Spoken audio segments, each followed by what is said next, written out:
મિત્રો, છેલ્લા 2-3 મહિનામાં ન્યુમોનિયાના ઘણા બધા કેસ આપણે જોયા. તો જો તમારા બાળકને ન્યુમોનિયા થાય તો ઘરે તમને કેવી રીતના ખબર પડે કે ન્યુમોનિયા તરફ બાળક જઈ રહ્યું છે?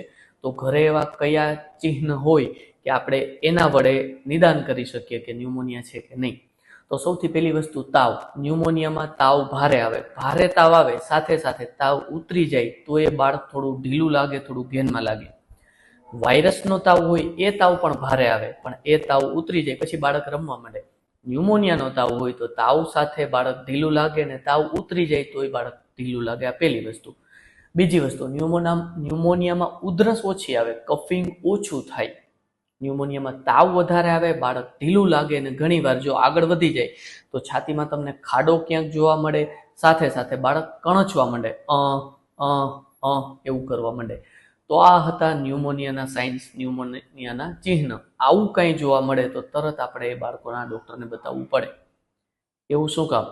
ન્યુમોનિયા થાય તો ન્યુમોનિયા કઈ જગ્યાએ છે, કેટલો છે, સાથે સાથે દાખલ કરવાની જરૂર છે કે દવાની જરૂર છે, કે ન્યુમોનિયાને લીધે કોઈ તકલીફ વધી ગઈ એટલે છાતીમાં રસી કે થઈ ગયા કે નહીં, આ બધી વસ્તુ જોવા માટે બાળકોના ડૉક્ટરને બતાવવું જરૂરી છે.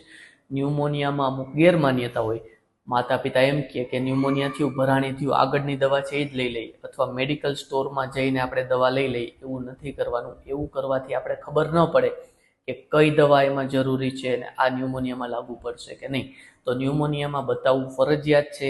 એમાં ઘરે આપણે નાશે નથી આપવાના. નાશ આપવાથી ન્યુમોનિયામાં કોઈ ફેર પડતો નથી. આગળની દવા ચાલુ રાખવાથી એ ન્યુમોનિયામાં ફેર પડતો નથી. અને મેડિકલ સ્ટોર ઉપરથી ઓવર ધ કાઉન્ટર દવા પણ લેવાની નથી. અને બીજી એક ગેરમાન્યતા કે ન્યુમોનિયા થાય તો એનો દોરો કરાવી લઈએ, ભરાણી ઉતરાવી લઈએ. એવું કાંઈ નથી કરવાનું. એવું કરવાથી બાળકની કન્ડિશન સુધરતી નથી, બાળકની કન્ડિશન બગડે છે. એટલે ન્યુમોનિયાના સાઇન્સ કયા હોય?